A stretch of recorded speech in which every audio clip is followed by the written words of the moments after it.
Now, the best-selling truck in America has been the F-150 for the last however many years, because it's been a long time. But Ford released the all-new 14th generation back in 2021, and it's by far the best generation of the F-150. Now, this right here is a 2024 F-150 XL base model, and it just got a revision, or a facelift if you want to call it. And the kind of things that Ford has done to this truck for a base model are really impressive. Let me show you guys this. My name is Evo, and you're watching God Next.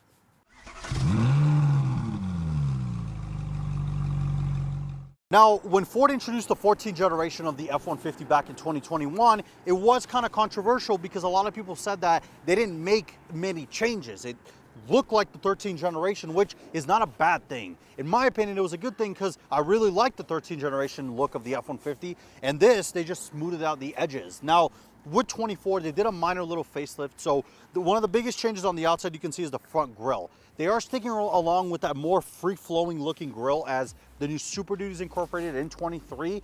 But the biggest change they made is these headlights right here. These are full LED headlights, which are first for a base model XL F-150.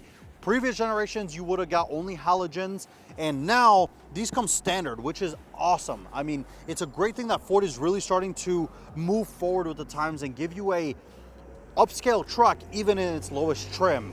Now, we got to go around back because they also did some changes to the lighting in the back as well. Now, the rear end, Ford didn't make any crazy changes. They did change the taillights a little bit to make them look a little bit more modern, like the front end. But the biggest change is with the tailgate. Now, unfortunately, this F-150 doesn't have the option, but they call it the Pro Access tailgate, which we'll put a picture here somewhere. You can actually see it's got a new like barn door style where you can swing out. So easier access, or if you're loading something but you don't want to have the full tailgate down, gives you better access to the bed. But yeah, let's move on to the inside because that's where the biggest changes came for this new F-150. So the interior of the new XL F-150, and I'm using XL because this is the truck that has some of the biggest impacts, is massive. Now, previous generations, if you guys have, if you've looked at any of them, they usually come with a tiny little sync radio, which has Bluetooth, and then of course the analog gauges. Now for 24, Ford has modernized that. This is standard equipment. You get a 12-inch Sync 4 screen and a 12-inch digital instrument cluster. That is awesome. Dodge doesn't do that on the Ram Classic. I mean, technically that's a way outdated truck anyways. And then I don't believe Chevrolet has that on their base models either. This is really cool that you're getting a full, basically digital instrument cluster and digital infotainment screen with Apple CarPlay and everything standard on an XL F-150. That is awesome. I mean, yes, trucks have gotten more expensive, but the fact that you can get this on a base model is really, really cool. Now, let's move on to the front so we can discuss one new change for the power plant of the F-150. Now, one of the biggest changes that they've made with the power plant for the new F-150 is the standard engine option is actually the 2.7 liter EcoBoost V6. The previous generations, the standard engine was the 3.3. I think they called it a PDI or something. It was a natural aspirated V6, which was, I mean, it was all right as a work truck, but it wasn't really powerful or anything. Now, the 2.7 twin turbo is actually really good as a standard engine. This does not have the 2.7. This has the 5 liter Coyote V8, so it's an upgrade.